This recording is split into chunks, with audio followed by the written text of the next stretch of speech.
Okay, let's open up the doors. Hello, everybody, and welcome to Daily with Doc. And today is our last of 2023, only of 2023, our Pharmacist Fridays. And we have with us the amazing pharmacist, Ben Fuchs. But first, before we get to that, I just want to say hello, everybody. Happy New Year as we're coming up. I hope you had a wonderful holiday season and Merry Christmas. Merry Christmas. So as we're closing out the end of the year, let's reflect a little bit on the things that have gone on. And did you have great purpose in everything that you did? Is there maybe a little bit room for more purpose? Well, folks, when I first started this health journey and trying, because I knew there was something more, something I wasn't missing. I was already into looking at herbal medicine. I was always looking into the foods that were told to be good for us and staying away from the foods that were not good for us, the things that were processed, and something was just missing. And then I heard Dr. Wallach, Joel Wallach, on the radio, and I thought, you know what? I've tried everything else. What he's saying just makes sense. I'll give it a shot, not knowing that I had to make any additional food choices. Well, when I gave him the shot, gave him the 90 days that he had requested on the audio that I was shared, my whole life changed for the good in more ways than I ever imagined. And the year 2023 has brought an incredible growth for myself, my team, and we just want to open it up to you as well. Some of that growth for me physically in the last few years has been letting go of 100 pounds that my body did not need, but it was holding on to because of a system that was failing me. And when I got onto a system that my body actually enjoyed, loved, thrived on, everything changed, including my mental stability. And folks, when your health is bad, your brain can't function right, all areas of life are affected. And part of closing out this year is just to invite you in the year 2024 to try something different. Not just try it, but do it. Right, Pharmacist Ben? So right. What's the definition of insanity? Doing the same thing over and over again and expecting a different result. So most of the way we take care of our health is insane. Most of the way we take care of our lives is insane. We do the same thing over and over again and we expect different results. So do something different. That's exactly right. Try something new. Do something new, not try something new. Do something new. Do. I don't like the word try. There is no try. Do or don't do. We don't believe in try. Okay.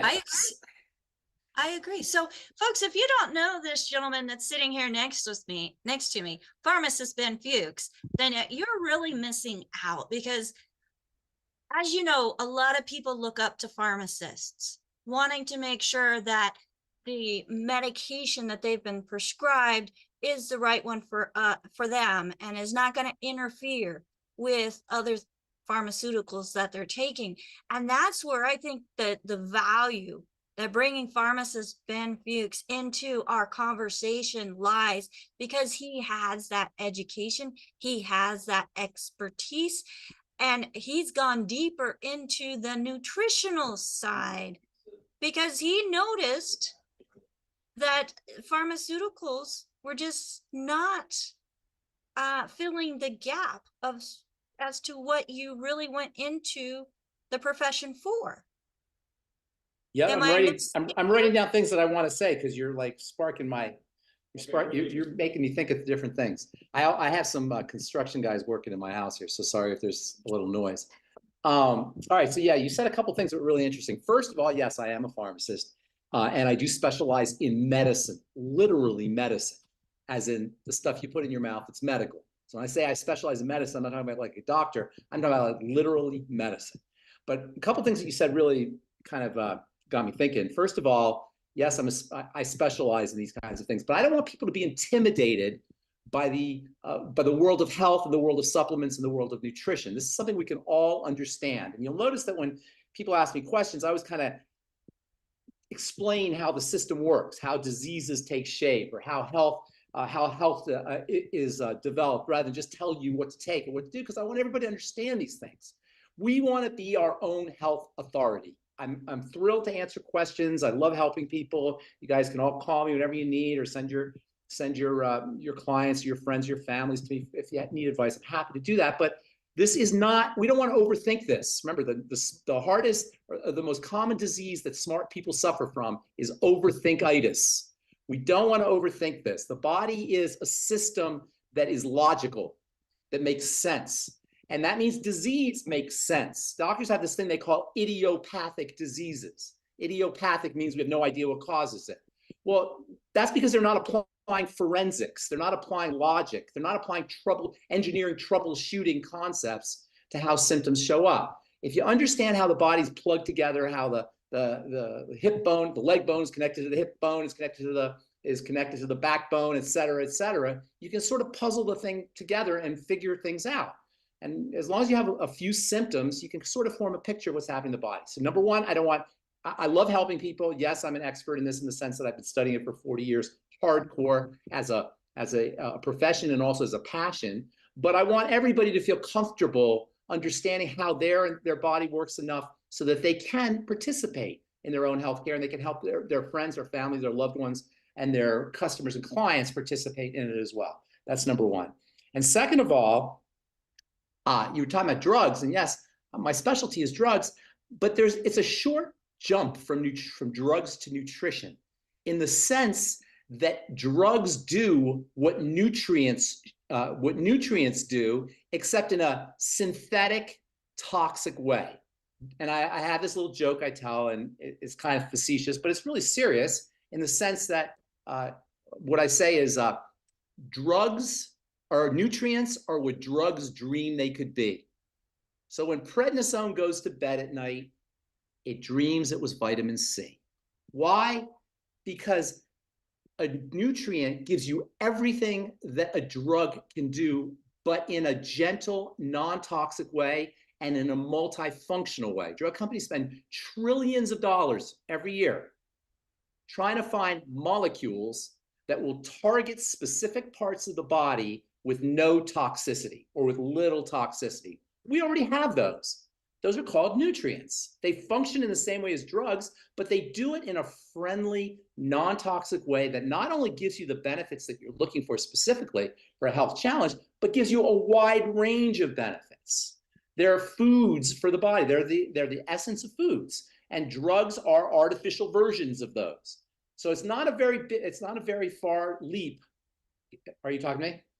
I just want to make sure they're listening. Yes, it's not a very far leap from medicine to nutrition. So people ask me, why are you doing nutrition when you're a pharmacist? To me, nutrients are God's medicine. They're God's drugs. They're nature's pharmaceuticals. They give you everything a drug should do, but they give it to you in a non-toxic way. They give it to you in a multifunctional way. And at the end of the day, nobody's suffering from a drug deficiency, but almost everybody is suffering from some kind of nutritional deficiency. And if you have a health challenge, that's even more true. And even at the point of death, we don't suffer from, we die, the point of death, we die because some cell is not getting what it needs, usually in the form of nutrition. So our diseases are caused by nutrition. Even dying is caused by lack of nutrition. I should say lack of nutrition. Our diseases are caused by lack of nutrition. There's no such thing as a drug deficiency. Nutrients give you everything drugs are supposed to do. Drugs are artificial versions of nutrients. We want to get this into our heads. And this is really important because there is this kind of subtle idea in the background that's promoted by medical folks, unfortunately, that this is sort of kind of goofy, that this is sort of airy-fairy, and when push comes to shove, if you're really sick, you're going to go to the doctor. You're not going to go to a nutritionist. And we really want to get this idea in our heads that nutrients are medicines, but they're not medicines like drugs. They're medicines in the sense that they provide therapeutic value. Okay, now I should say, that being said, I've always want to make clear that, and it's very important, that health and wellness are multidimensional and disease is multidimensional. Spiritual, mental, emotional, physical. I call it SMEP. And so, yes, nutrition is very, very important. But I can always tell when somebody's dealing with, when somebody has a health challenge and they're not getting better, or when they plateau. Sometimes people will take nutritional supplements, and they'll get better and they'll stop getting better. There's always some other dimensions of health and wellness that need to be addressed. We're not here to be psychologists necessarily, although it kind of helps. We're not here to proselytize, but we have to recognize that when we're not feeling as well as we should, our body's not participating the way we want it to participate in our wellness. There's other non-physical dimensions that we can address, and that I'm just going to leave it at that. But from a physical perspective, the fourfold square of health is movement, rest, respiration, and nutrition. And by nutrition, I mean both food and supplements. Recently, by the way, I've been seeing these whole food vitamins. Have you seen these commercials for whole food vitamins now? And that sounds all well and good, but really they're kind of silly, because why would you buy a whole food vitamin when you could just eat whole food? The point of supplementation is that they give you big doses. Whole food supplements don't give you big doses. In pharmacy, we have a saying, the dose makes the medicine. In other words, you have to have enough of a dose to have a therapeutic value, to have a healing value. And the beauty of nutritional supplements is they give you powerful amounts of nutrients. And you have to look no further than the Beyond Tangy Tangerine to see mega doses of nutrition, of nutrients. There's this phenomenon in skincare. You guys probably know I'm in the skincare business. I've been in skincare for many years. Recently there's been a phenomenon that's been promoted on TikTok. I don't know if you guys know this, but TikTok is the place to go for the latest fads and the latest fashions in terms of health and wellness and skincare. And there's this thing that a lot of influencers are talking about on TikTok called skin flooding.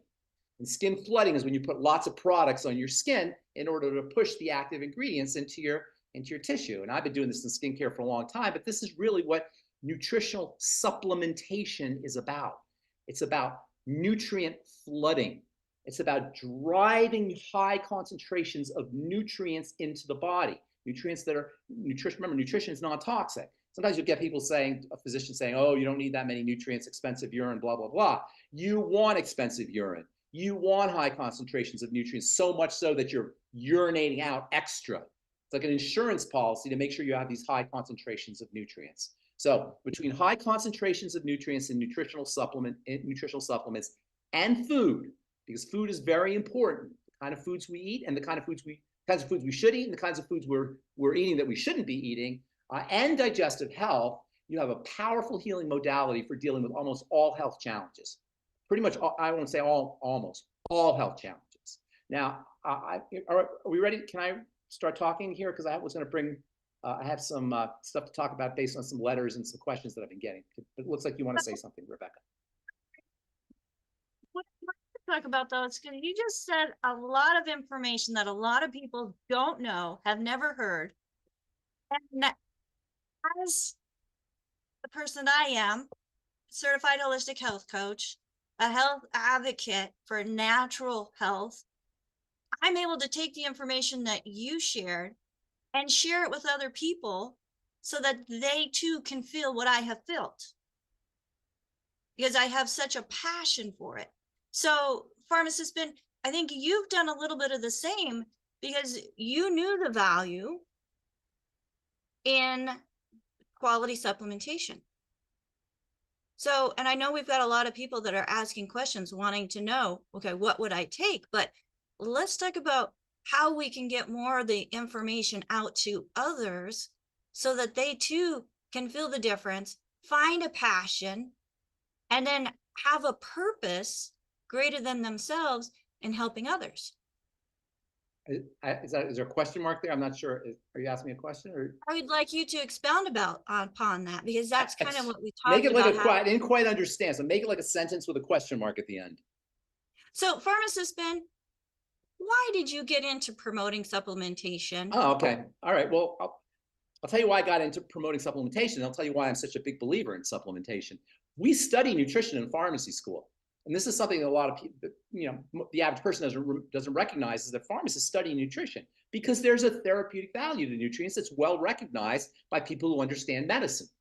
And that's what, like I said, that's what we study as medicine. But we don't study nutrition in pharmacy school like a dietitian studies it, or like a nutritionist studies it, or even like a doctor studies it. We study nutrition like a pharmacist. What does that mean? We study the pharmaceutical, medicinal, therapeutic value of the mighty 90 essential nutrients. We study vitamin A as a treatment for night blindness. We study zinc as a treatment for skin diseases like acne. We study selenium as a treatment for heart disease. We study as a medicinal treatment, as a therapeutic or pharmaceutical treatment for skin, for dry skin, and for eczema, and for psoriasis, and for other skin maladies. So we study nutrients as healing modalities in pharmacy school. And we study diseases as nutritional deficiencies, or we study the nutritional deficiency component of diseases.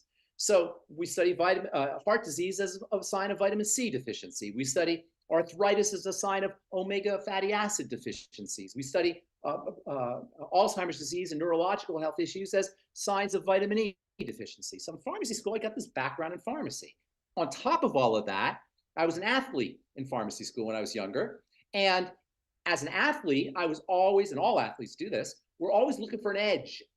And nutrition represented an edge for us. So I would read the magazines, the athletic, bodybuilding, weightlifting magazines, and I would see ads for protein, for arginine, and for whey protein, and for creatine, and for phosphatidylcholine, which is a phospholipid, a form of lecithin, for bodybuilding. So I started to use nutrition in my personal life as an athlete. I was studying nutrition in pharmacy school as a healing modality. And so when I went to work in drugstores, I started, I've told this story before, I started to recommend to people what was working for me, which was using nutrition. And now this was the 80s, the early mid 1980s, and nobody really was into nutrition back then unless you were an athlete or a health nut, as they used to call them. And lo and behold, people would notice their blood pressure would drop, or they would lose weight, or their acne would improve, and they'd have all these wonderful benefits from the crazy pharmacist at Kmart who was telling them to take nutritional supplements for their health challenges. And like I've told the story before, I started to get a little cocky, and then instead of telling people to take nutrition with their prescriptions, I started telling people to take nutrition instead of their prescriptions. I was like, you don't need that magnesium, you don't need that a calcium channel blocker. Magnesium is nature's calcium channel blocker. And end up getting fired. Obviously, that Kmart wasn't thrilled with pharmacist Ben, and I ended up getting fired. And that's when I started my own pharmacy, using nutrition mostly for helping people's skin, because that was my background, but benefits accrued. So at this point today, I have an advantage as a spokesperson for nutrition in that I have seen results over and over and over and over again. So much so that I couldn't live with myself if I didn't tell people about this. I could not look myself in the mirror at night if I didn't tell everybody about this. The power of nutrition, the power of supplementation, the power of lifestyle strategies to deal with chronic illness. Listen, the body is not supposed to be chronically ill, but we have a situation in this country where 60% of Americans over the age of 65 have one or more chronic illnesses. 40% have two or more chronic illnesses. 60% of Americans have taken one prescription drug over the last 30 days. This is absolute insanity, and it's getting worse. Our health crisis is getting worse, and we have more doctors and more drugs and more protocols and more insurance companies and more hospitals. Clearly, it doesn't work. What's the definition of insanity? Doing the same thing over and over again and expecting different results. How we treat the body is insane. But yet, because of commercial interests, as well as brainwashing, quality people, good people, health conscious people who want to do well, that is doctors who mean well, are making fun of this idea that you can supplement and nutriate and lifestyle yourself to health. And it's not the individual's doctor's fault. As I've said many, many times, don't blame the doctor. We have to blame the paradigm, and we have to blame ourselves, because we're not participating, present company excluded, because you're on this call, but we're not participating in our own healthcare. We're abdicating responsibility to the medical model that says, don't worry, you can eat whatever you want to eat, but we have a vaccine for you. You can eat whatever you want to eat, but we have a drug for you. You can eat whatever you want to eat, but we will take care of the problem. Much the same way as in the old days, the priest would say to you, you could do whatever you want to do. We'll talk to God for you. Just give us your house or give us 10% of your income. We can talk to God. You go ahead and do whatever you want to do. Today's medical model is like yesterday's priesthood. It's a medical priesthood, and its wisdom, quote, is based on something called dogma, just like religions are. And I'm not putting down any religions here, but religion is also based on dogma. We have medical dogma and we have religious dogma. And you know what dogma means? Literally, this is the definition of it. It means intelligence that's not based on evidence, but based on belief. And so whenever you hear the term dogma, you're talking about belief, not evidence, not what's real, not what's scientific. Whenever anytime somebody tells you follow the science, what they mean is follow the dogma. It's not, there's no scientist ever follows the scientist or follows the science. Everything is based on evidence and what we see. And I've been lucky as a pharmacist and as somebody who's talked to people now for going on 40 years and helped them with their health. I've seen it. And that's why I'm so passionate about nutrition and nutritional supplementation. And to answer your question, I got this background initially from things that I learned in pharmacy school as well as in my own personal life. So I hope I answered your question. That was a long way. That was a kind of long-winded answer. Yes, you did. But here's my next question to you. Yes, ma'am. Do you have to be a pharmacist or somebody in the medical industry to promote using supplementation? No, absolutely, positively not. Absolutely not. It's logic. It's just logical. You know, I talk about the primacy of the intestine and the primacy of digestive health when it comes to how disease shows up, right? So let's just use logic here. All disease is cell disease. There's no such thing as a tissue disease that doesn't start off as a cell disease. The body's made up of cells and stuff that comes out of the cells, right? So everything starts off at the living part of the body. The living part of the body is called the cell. We give it kind of, we're sort of glib about the cell. We should sit down and talk about exactly what a cell is for a little bit because it's pretty darn amazing, but I'm not going to do it right now. Someday we should, because it's really quite astounding what a cell really is. But that's the living part of the body. Cells get fed and they get oxygenated and they get detoxified via the blood. So if all disease is cell disease, and the only thing that can go wrong with a cell is starvation, suffocation, and intoxication. There's only 3 things. I'm not making this up. This is just logical. There's only 3 things. All disease is cell disease. There's only 3 things that can go wrong with a cell. It could be starved of nutrients, it could be robbed of oxygen, or it could be swimming in a toxic stew. Cells are sitting in a liquid, like a soup. That soup becomes toxic over time. That soup becomes hypoxic or low oxygen or robbed of oxygen over time. And that soup becomes robbed of nutrition or deficient in nutrients over time. That's all that can go wrong with the cell, you guys. 3 things. There's only 3 things. This is not me making stuff up. This is just logic. Toxicity, suffocation, and starvation. That's it. Now, how does the cell get nutriated? How does the cell get oxygenated? How does the cell get cleaned out, detoxified? Through the blood. So if all disease is cell disease, all cell disease is initiated by a blood problem. I call it dirty blood. You can just think of it as a blood problem, dirty, sticky blood. Blood becomes dirty and sticky when it's toxic, when it's robbed of oxygen, and when it's robbed of nutrition. So then the question becomes, remember, we're being logical here. This is called troubleshooting. This is engineering. So all disease is cell disease. The only thing that goes wrong with the cell is starvation, suffocation, and intoxication. Starvation, suffocation, intoxication are circulatory or blood issues. How does the blood become toxic or robbed of nutrients or hypoxic, low oxygen? Well, how do things get into the blood? They can get into the blood only 2 ways. One is through the skin, and this is why you want to be very careful what you inject in your skin. And this is why any healthcare professional who ever dares to tell somebody to inject something through their skin that has not been completely vetted so they don't catch a cold or have a virus, or you guys know what I'm talking about here, should be ashamed of themselves. We'll leave it at that. Any healthcare professional who dares to tell somebody to inject something into the blood through the skin without having it completely vetted or having a cost-benefit analysis, a risk-benefit analysis done, should be absolutely ashamed of themselves, and we'll leave it at that. And there's no accident that when you inject things through the skin, you get blood problems. Hello, you guys know what I'm talking about here, or heart problems, okay? It just makes sense if you understand how everything's put together. But we'll leave that aside. How else do things get into the blood? The main way things get into the blood, through the intestine. That's how they're designed to get into the blood, through the small intestine.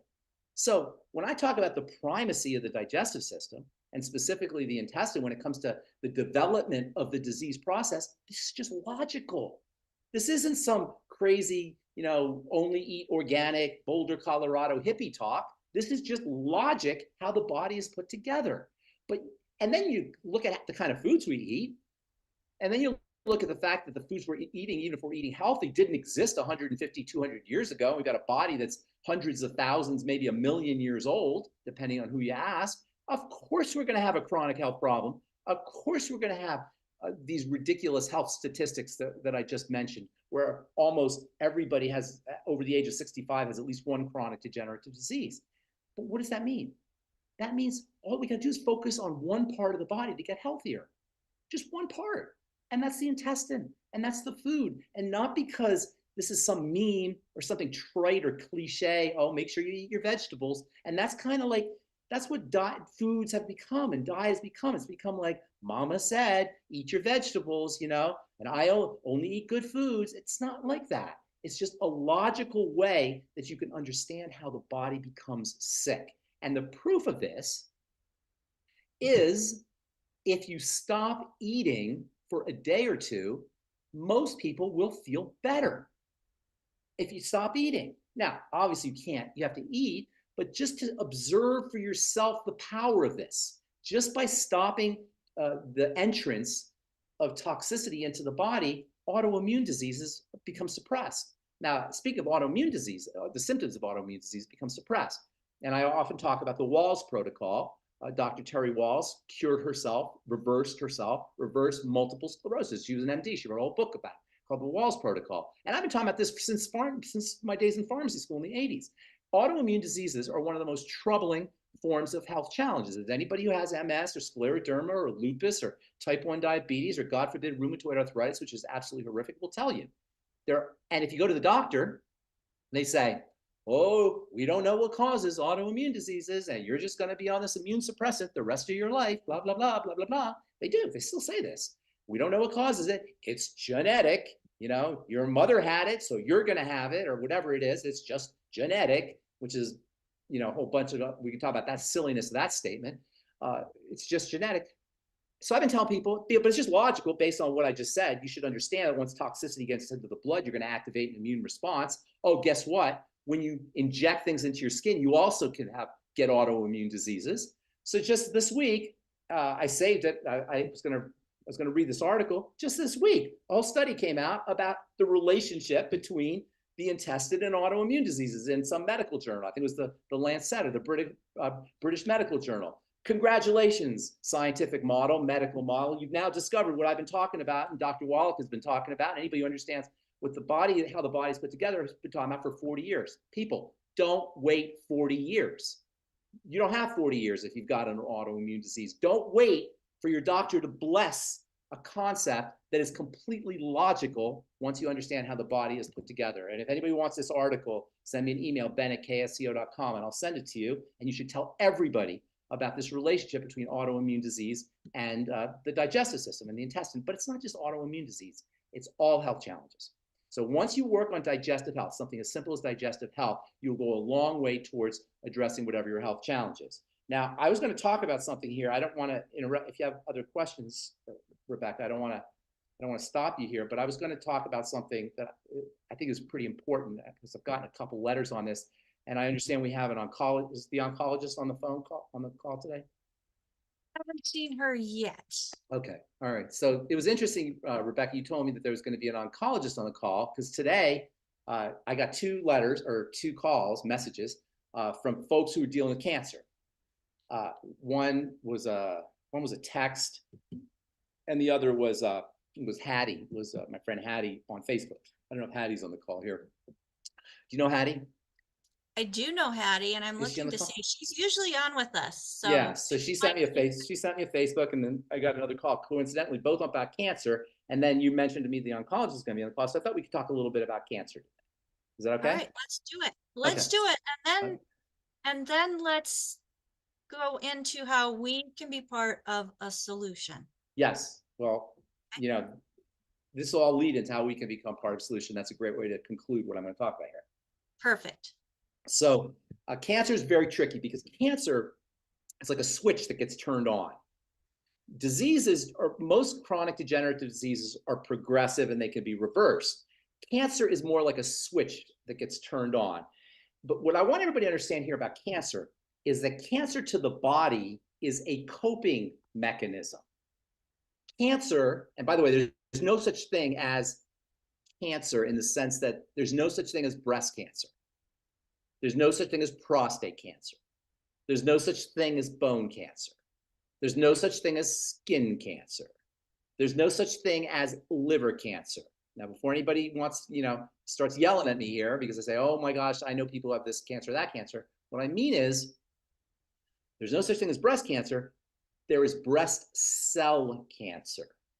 There's no such thing as prostate cancer. There's prostate cell cancer. There's bone cell cancer. There's skin cell cancer. This is much more than semantic. The reason this is important is because we don't see cancer as a cellular issue. We see it as an organ issue. And because we see it as an organ issue rather than a cell issue, we feel very comfortable taking the organ out instead of addressing the nexus of the health challenge, which is the cell. Now, there's only 3 things that can go wrong with a cell: starvation, suffocation, toxification. So if you have a cell disease, all disease is cell disease, you have a starvation problem, a suffocation problem, and a toxification problem. So if you have breast cancer, we'll use that as an example, you have a cell that is not being fed, that is not being oxygenated, and that is toxic. Now, under ordinary conditions, if you have a disease, you can feed the cell and breathe the cell and clean the cell out, and then the symptoms will go away. But with cancer, something very interesting has happened. Cancer is a way that the cell deals with chronic starvation, chronic suffocation, and chronic toxification. It's a coping mechanism that helps the cell adjust to an environment that is not conducive to its well-being. And this mechanism involves changing the way it grows and the way it operates. In order to understand this, you got to understand that there's 2 kinds of cells from an evolutionary perspective. There are primitive cells and there are advanced cells. The primitive cells are technically called that means primitive, means it before, karyotes, that's the Latin name for cell. Prokaryotes are primitive cells. These are cells that existed on planet Earth for 500 million years before advanced cells came about. About 3.5 billion years ago, 500 million years into Earth's evolution, advanced cells developed. Advanced cells are called eukaryotes. Eu is the Greek prefix for good. Karyote means cell. So you have prokaryotes and eukaryotes. Eukaryotes are primitive cells. They're disorganized. They don't do much. They don't form organs and tissues. They don't really have a central nucleus. The classic example of a prokaryote is a bacteria. That's a prokaryote. All the other cells, human cells, plant cells, fungal cells, advanced cells, those are the cells that we think of when we think of cells. But bacteria are also cells, but they're primitive. A cancer cell, a primitive cell has some features. One is it doesn't have organization inside of it. Another is it doesn't form structures. It just divides. It divides out of control, just keeps dividing and dividing and dividing. That's the way it survives, is by dividing and dividing and dividing. Bacteria don't form organs, they form films that are all the same. And they're not very advanced. Bacterial cells just divide. That's their job. We call them germs. That's what germs do. They just divide. Germs don't form organs. They just keep dividing and dividing and dividing. A cancer cell is a eukaryote that has been stressed out for so long, it has switched its genetics and gone backwards in time and has become a prokaryote. That's what a cancer cell is. A cancer cell is a cell that is at its wit's end. It doesn't know what else to do. It's been starved, it's been suffocated, it's been toxic for so long that it's just switching back in time to becoming like a bacteria. And so just like a bacteria doesn't form organs, a cancer cell, a eukaryote cell, doesn't form organs. All it does is divide. It's almost like the skin cell or the liver cell or the breast cell is saying, you know what? I'm not going to be a breast. I'm not going to be a liver. I'm not going to be a skin. You've been suffocating me. You've been starving me. You've been making me swim in my own waste for so long. Forget it. I'm not going to become a liver. I'm just going to go about my own business. It's like basically it's so at its wit's end. It's like, forget it. I'm trying to help you. I'm trying to be a liver. I'm trying to be a bone, but you're not giving me what I need. So I'm just going to keep dividing and dividing and dividing. So it's a coping mechanism. This is a coping strategy. And this is why there will never be a vaccine against cancer. That is stupidity once you understand how cancer develops. So the problem with cancer is it's a switch that has been turned on. All other diseases, you can kind of restore the body back to health by just putting the good stuff in and keeping the bad stuff out and making sure that there's oxygen in there because you can reverse the process. But with cancer, a switch has been turned on. That's not to say you can't do anything. You can and you should. When you have cancer, the appropriate response is to do all the right stuff. Flood the body with nutrients. Make sure you're pounding in oxygen through what's called hyperbaric oxygen, ideally, or at the very least, making sure that you're breathing correctly. And then making sure you're avoiding toxicity. Now that sounds like it's obvious, but it's not because of how we eat. That's the main way that we get toxicity, but you have to be extremely vigilant. Somebody with cancer has to do exactly what I have to do, exactly what Rebecca has to do, exactly what AJ has to do, exactly what everybody has to do, but they have to do it with more vigilance and more care and more attention. They have to pay much more attention to it. I can get away with eating McDonald's. Somebody with cancer can't. I can, not that I would, but I can get away with it because I'm relatively healthy, right? And people who are relatively healthy can get away with missing a day of nutrition. A cancer patient can't. A cancer patient has to do everything that everybody else has to do. It's not a qualitative issue, it's a quantitative issue. We all have to do the same things. They have to just do it with more vigilance. It's not like, oh, there's this magic pill for cancer. That's not how it works. Oh, you take Hoxie or you take Essiac or you take this herb or you take that herb. That's not how it works. It's the same as any other health challenge, but you have to do it with much more attention and much more vigilance.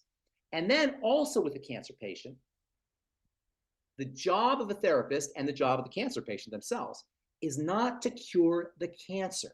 That's not the point. The point is to feel better.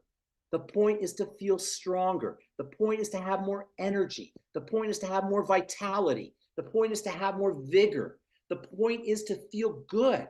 And so the cancer patient's job is not to cure the cancer.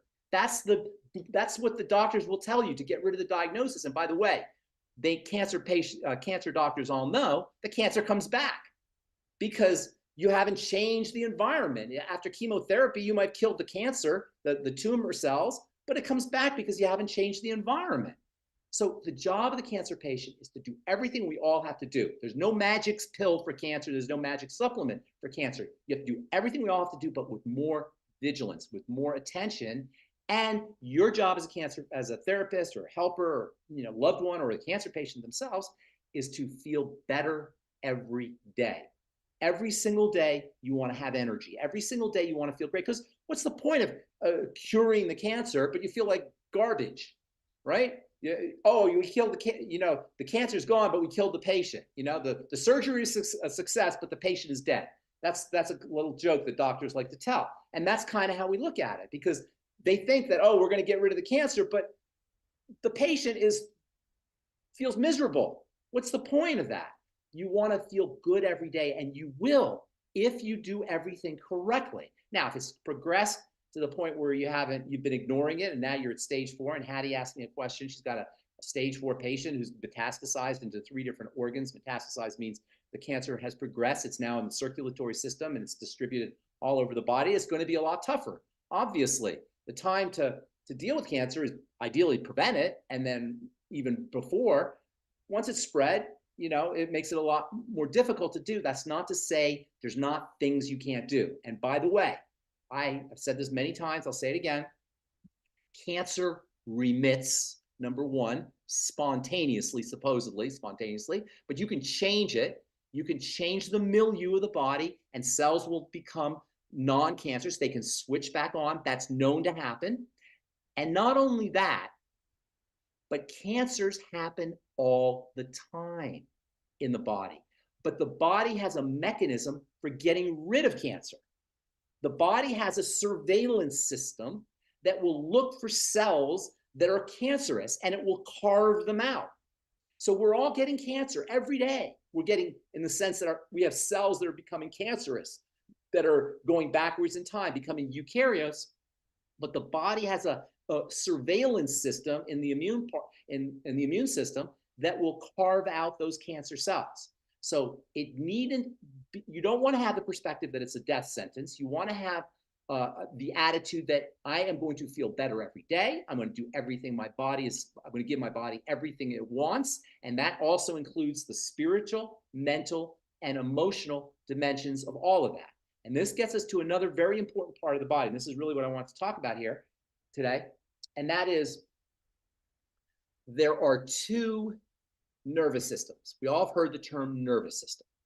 The nervous system is the part of the body, the system of the body, that takes the outside world and turns it into the inside world. It takes the world that's outside of the body and turns it into the biochemistry and the internal milieu, basically the chemicals and the internal environment of the body. It takes the outside world and turns it into the inside world. The nervous system has satellites, or not satellites, but periscopes into the environment. Those periscopes are the eyes, the nose, the ears, the taste, and the skin, touch. We call the periscopes to the outside world, the nervous system's windows, if you will, to the outside world, the senses. Okay? So you got the senses, those are the windows, and then you've got the nervous system. The light comes in the eyes, the molecules, smell molecules come in the nose, and sound waves go in the ears, and electrical signals go into the skin, etc., and taste goes into the mouth. And by the way, just as a quick digression, quick aside here, it's all about touch. Eyes, ears, nose, taste, and what am I missing? And skin, those are all touch. So the outside world touches the satellites, whether it touches the eyes or the ears or wherever, and then it gets turned into the internal milieu through the nervous system. However, this is the point. There are 2 nervous systems. There is a nervous system that interprets danger, and there's a nervous system that interprets safety. So when signals come into the eyes, if those signals are perceived as dangerous, one nervous system will be activated. If those signals are perceived as safe, a second nervous system will be activated. There's a nervous system of danger and a nervous system of safety. The nervous system of danger is designed to get you out of a jam, to get you out of danger. So, classic example of a dangerous sight, or perhaps a dangerous smell, or a dangerous sound, is a lion, or a tiger, or a wild animal, because that for thousands of years, for hundreds of thousands of years, that was the main danger. Today, our dangers are our credit card bills and our job and the New World Order and our dysfunctional families and all of the things that we consider to be tigers and lions and tigers and bears in the 21st century. And it activates the same signal. They both represent danger to the body, which is unfortunate because we live in the safest time ever. In the history of mankind, we are living in the safest time right now. But we have more perceived dangers than cavemen did. You know, we don't have any lions and tigers and bears anymore. We don't have to worry about lions and tigers and bears. Can you imagine what life was like 50,000 years ago for cavemen? Everything was a threat. Today, we don't really have any threats. We made them all up. But anyway, to the nervous system, it's all the same. The nervous system that's associated with danger shuts down the immune system. Because when you're running from a saber-toothed tiger, you don't need an immune system. So all the resources go away from where it's not needed to where it's needed. When the emergency nervous system is activated, it shuts down the digestive system. Because when you're running from a saber-toothed tiger, you're not supposed to stop and eat lunch. When you're running from a saber-toothed tiger, the emergency nervous system will shut down the excretion system, the elimination system, the bowels. Because you're not supposed to stop and have a bowel movement when you're running on the African savannah, when you're running from a saber-toothed tiger. When you're running from a saber-toothed tiger, all the good stuff shuts down in favor of the emergency stuff. So under conditions of emergency, your immune system shuts down, your growth and repair system shuts down, your elimination system shuts down, your fertility system shuts down, because you're not supposed to be fertile when you're running from a saber-toothed tiger. When you're running from a saber-toothed tiger, all the blood goes from the front of your brain where you make really good decisions and you're creative and you're imaginative to the back of your brain where you can run, where you flee, fight or flight. All the good stuff shuts down when you're in this emergency nervous system mode. Conversely, when you're safe, all the good stuff turns on. When the signals from the outside world come into the safety nervous system, your digestive system functions really well. Your elimination system functions really well. Your immune system is robust and strong. Your growth and repair system is built up. Your brain is more creative and more imaginative. All the good stuff is a function, you're more fertile. All the good stuff is a function of feeling safe. So understanding how to activate the safety nervous system is the key to a great life, to a life of good digestion, to a life of good bowel movements, to a life of creativity and imagination, to a life of fertility, to a life of growth and repair, to a life of strong immunity. By the way, the emergency nervous system is called the sympathetic nervous system. The safety nervous system is called the parasympathetic nervous system. So understanding how to activate the parasympathetic nervous system is critical to being healthy and to being strong. And because we're talking about cancer here, to fighting cancer, to supporting the immune system, which means activating the parasympathetic nervous system is job number one for the cancer patient or for anybody who wants to have a great life. So how do you activate the parasympathetic nervous system? You send the body signals of safety. You tell the body it's safe. How do you do that? Nutrition, lots of it, tells the body it's safe. Oxygen, lots of it, tells the body it's safe. And oh, by the way, if you want to activate the sympathetic nervous system really fast, hold your breath. If you want to feel what it's like to activate the sympathetic nervous system really fast, just hold your breath for 30 seconds. And after 30 seconds, you will feel what an activated sympathetic nervous system feels like. And if there's anybody out there on this call who gets panic attacks, a panic attack is the classic example of an activated sympathetic nervous system. When you have a panic attack, your blood pressure goes up, you start shaking, you feel anxious, you can't sleep. And by the way, insomnia is a classic example of an activated sympathetic nervous system. You'll find you're all jittery because oxygen or lack of oxygen represents the biggest danger to the body. And when people have panic attacks, and anybody who's in this call has a panic attack knows what I'm talking about, right before they have the panic attack, they will notice they're not breathing. And then they go into a full-blown panic attack. Anybody out there get panic attacks? Want to verify that for me? You're holding your breath right before you get your panic attack, guaranteed. So the point I'm making here is that we have lots of ways to activate the parasympathetic nervous system, the safety nervous system, in order to fight cancer, in order to grow and repair, in order to improve our bowel functioning, in order to upregulate digestion and absorption, in order to fight diseases, in order to have all the good stuff, to be fertile and creative and imaginative and have a healthy heart and have good blood pressure. And there's lots of ways to do that. Oxygen is one, nutrition is another, keeping the body clean is a great strategy. And then there's wonderful mental and emotional strategies to do it. One of the best ways to activate the parasympathetic nervous system, and you can use this yourself. If you have insomnia, that's a classic example of an activated stress nervous system, sympathetic nervous system. And you can experiment with this tonight for you guys who have insomnia. One of the best ways to turn on the parasympathetic rest and digest, they call it the rest and digest nervous system, is gratitude, feeling grateful. And I always tell people this, I probably said this before, but I'll just say it again. If you have insomnia tonight, when you're laying in bed, think of all the things you're grateful for. Come up with a top 10 list or top 20 list of all the things you're grateful for.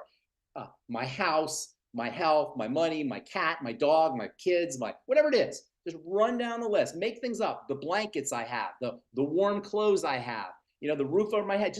There's so many things we have to be grateful for.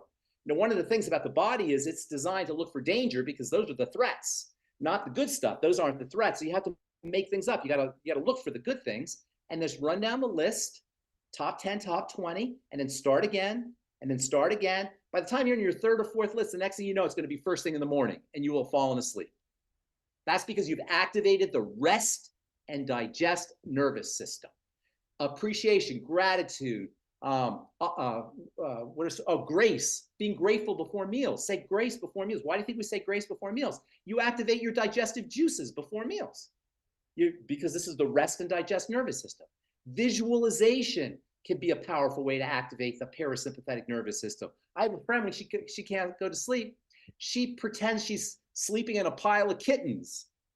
And there's all these warm, fuzzy kittens all over her. And she visualizes all of these kittens and she falls asleep. So don't underestimate the power of these strategies. Yes, nutrition is important, and oxygen is important, and exercise is important, and moving the body is important, and meditation is important, but also visualization is important. Spirituality, I don't want to freak anybody out or get all religious here or step on anybody's religious toes, but Jesus says you have to be saved. What he really meant, you have to be safe. When you're safe, you're saved. What Jesus was talking about was activating the parasympathetic nervous system. When you feel connected to God or the universe or nature, or whatever you want to call it, you feel safe. The biggest problem we have in terms of our fundamental spirituality is we don't feel connected. We don't feel related. We feel like we're marooned. We feel like we're isolated. We're cut off. And by the way, this starts off at birth. As soon as you come out of the womb, you're separated. Imagine this, you're in the womb, you're connected, you got oxygen, you got food, you got blood, you got everything, you're inside the womb, all is well. And next thing you know, boom, what the heck just happened? You're out in the world. Imagine what this is like for a baby. And then on top of that, you get slapped on the butt. Oh my God, what a way to enter into you're all peaceful for 9 months. Of course you're going to be freaked out. And of course you're going to be parasympathetic or sympathetically activated. And then our whole life starts, the whole 80-year journey, 100-year journey of our life starts with baby food and formula and our screaming parents and parents who don't know what to do with the kids. And this is really where it all begins. The point I'm making is we have access to these wonderful tools to support our immune system, to grow and repair, to have better digestion. And all of it is without doctors, without drugs, without the medical model. It involves nutriating, it involves respirating, it involves movement, it involves rest, it involves mental and emotional strategies of joy and forgiveness and rapture and connection and all of the things that we consider to be the virtues. And not last but most certainly not least, it involves a spiritual connection, being connected to whatever divine force you want to call it, nature if you're not a religious person, God or Jesus or Buddha, whatever it is that you feel connected to from a divine sense. Don't underestimate the power of that. And these are all things that we have at our disposal and that we can use and we can do uh, from the comfort of our own kitchens and bathrooms and bedrooms and living rooms. And it all begins with a good nutritional supplement program, like the Beyond, starting off with the Beyond Tangy Tangerine. So that's my little talk on cancer, the immune system, and the parasympathetic nervous system. Well, and that all ties into, like pharmacist Ben said, the Beyond Tangy Tangerine, which is one of the flagship products of Longevity, the company that we represent, who has put together supplementation that allows better absorption than what you would get at the corner store. You're getting what you're paying for, that's for sure. And that's what you said, Rebecca, is very, very important, because it is about absorption. And what makes the Beyond Tangy, in my opinion, and I've said this before, I'll say it again, I've been formulating products myself now for 40 years. Beyond Tangy Tangerine is one of the most exquisitely formulated products you'll ever see, because number one, it's got everything you need. It's a well-rounded nutritional supplement. You still need, I shouldn't say everything, because you still need to do your ultimate daily and your macronutrients and a few other things, probiotics, etc. But it's got a wide range of nutritional supplements, but it has them in a form that bypasses digestive health issues. And many people have problems with absorption, with digestion, with absorption. The liquid format of the Beyond Tangy Tangerine, plus its nutrient density, is why that stuff is so powerful. And for people who just want to experience the power of nutritional supplementation, and don't forget, we're on this call, and we come on this call weekly, we're like the tip of the spear. We're the edge of the knife. Most people have no idea about nutritional supplementation. Even today, the vast majority of Americans still don't understand how important nutritional supplementation can be. When the average person who's never supplemented before, the average American who's never, or average citizen of the world who's never supplemented before, gets on the Beyond Tangy Tangerine, it is life-changing because of its nutrient density in combination with its speed of absorption and its ability to bypass digestive processes, because it's a liquid. In pharmacy school, they rank the speed of absorption of different dosage forms. The slowest is tablets and capsules. Those are the slowest absorption. The fastest is intravenous. Actually, the fastest is suppository. But then intravenous, or they're close. And I think we're coming up with a Beyond Tangy Tangerine suppository. Is that right, Rebecca? I think did you hear about that? No, I'm just kidding. That's a joke. I haven't heard about that one. Okay. But I'm like, in any case, next to suppository and IV, taking drinking your nutrition is the fastest way to get nutrients into your body. And that's what the Beyond Tangy Tangerine is. It's nutrient density in combination with the speed and efficiency of absorption into the bloodstream. And that's why it's such a powerful and important product. And the Healthy Start Pack is where everybody should be, and all the accessory products are built around the Healthy Start Pack. They call that the hub and spoke. I think they call it the hub and spoke principle, where the hub of the wheel is the Healthy Start Pack, and then all the satellite products are built around the Healthy Start Pack. But the hub of the hub, the center of the hub, is the Beyond Tangy Tangerine. Well, and I love the analogy of the sunflower. The sunflower, right. Sunflower, and all the secret sauces are the petals, but the petals around it. The 90 essential nutrients, that is absolutely the center, the hub. Well, pharmacist Ben, we are at the top of the hour. We didn't get to the questions. Do you have a few minutes to hang out? And no, why don't we do this? The next call, we'll just do questions. Are there any questions about specifically what I talked about? Well, we do have somebody that mentioned about cancer being a mold, and another one saying that it's caused by parasites. No, you see, that's what I was trying to tell people. It's not caused by anything. Smoking, parasites, mold, these are just, human beings like to have a cause. It's not a cause, it's cellular duress. The mold may cause cellular duress. The parasites may cause cellular duress. The cancer may cause cellular duress. The toxic gases may cause cellular duress. But the cancer is not caused by the mold. The cancer is, the carcinogenesis, the cell division, which is the hallmark sign of cancer, is cellular duress. Yes, there's all these things that can cause cellular duress. That is true. But the cancer itself is a cell that is freaked out. It's a cell that's overwhelmed. There are things that can cause the cell to be overwhelmed, but only secondarily. Primarily, the cell duress is toxicity, which could be the mold, it could be the parasites, malnutrition or lack of nutrition, and lack of oxygen. Those are the three things that will cause cellular duress. But you don't want to think about it because there's a million things. What are you going to do? Put a bubble around your head and never breathe? I mean, what do you never breathe mold? There's parasites. We live in a world of parasites. We live in a world of mold. You can't avoid those things. What you want to do is you want to protect the cell and allow the cell to do its work. So thinking about cancer like it's caused by this is not really the right way to think about cancer from a healing perspective, because you can't get away from mold. You can't get away from parasites. You can't get away from these things. And strategies that kill parasites don't work because there's parasites everywhere. We live in a world where everything wants to attack us. It's a dog-eat-dog world out there, but we're equipped to handle it. And so what you want to look at is, how can I handle parasites? How can I handle mold?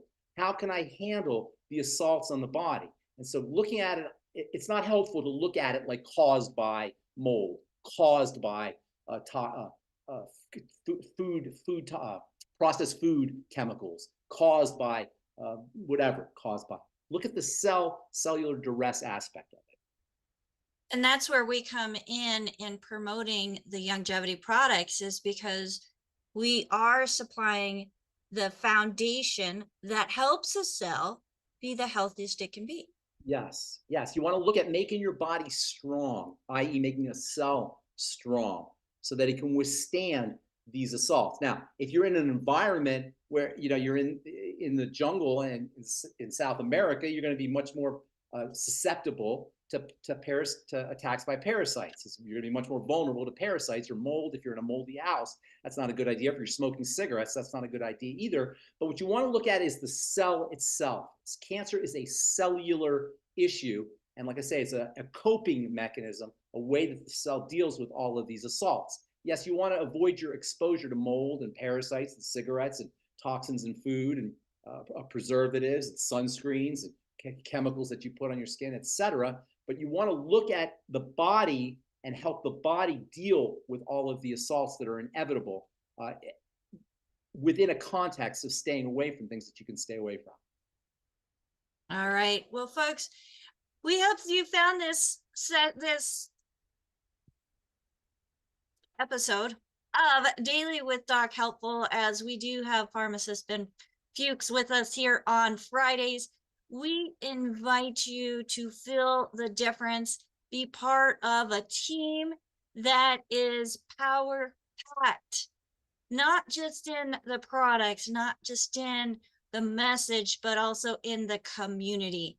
We have an empowering community that builds people up mentally, physically, emotionally, and financially. And we invite you to be part of it with us.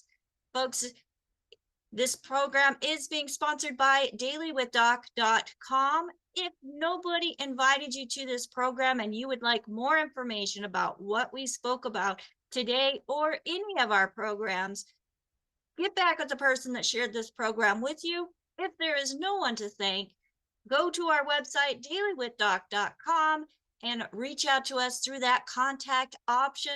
We also have the availability of a newsletter that we encourage you to sign up with.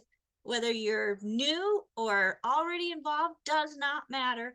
We will be sharing the information from this program and other programs in that email that goes out once a week. Plus, we have a newsletter that'll be coming out here in 2024 as well. So I know we got some questions that we did not get to. Join us next week. Let's take all questions next week. We'll take all questions. Next week we'll do all questions. Yeah. So Happy New Year.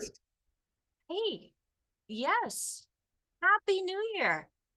We are just a few days away, and we know that 2024, because we're claiming it now, is going to be a powerful year for growth and better health for all who are listening. So share this program with others so that they can hear it too, and invite them to feel the difference.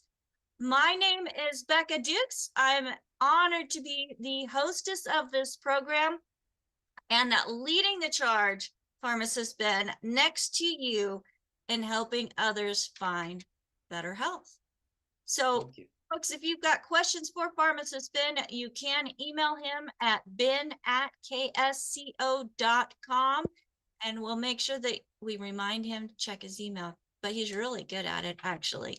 So if I could get my co-hosts on with me, Ben, I just want you to make sure that you know we have a team that supports our cause and like-hearted people that just absolutely appreciate the information that you have shared over the years, the information that Dr. Wallach has planted the seeds and shared over the years. Folks, I could not do this without my team. So if you yourself have talents that you would like to offer to a team, don't hesitate to reach out. We've got some great things happening in 2024 that I'm super excited about because somebody took that call to action serious and said, hey, I want to help. So thank you, Phyllis, for all that you do. Marilyn, Albert, AJ, those that aren't with us, Sherry, Ruth Ellen, and so many more. Thanks for being part of our team. Pharmacist Ben, you're a great part of this team. We Thank you, appreciate Rebecca. you. Thank you, We AJ and love you Albert and all. Marilyn and Phyllis and Rebecca and everybody else. Thank you so much. Happy New Year. Yes, Happy New Year, everybody. And a shout out to my dad's doctor, who I found out this past week that listens to the show on a regular basis, Dr. Smith, who is a VA doctor. And I'm super excited that more and more doctors are grabbing a hold and gravitating towards nutrition and incorporating it into their programs as well. So if you have a doctor or a nurse or a dietitian that you work with, share this message with them because they too may not have heard it.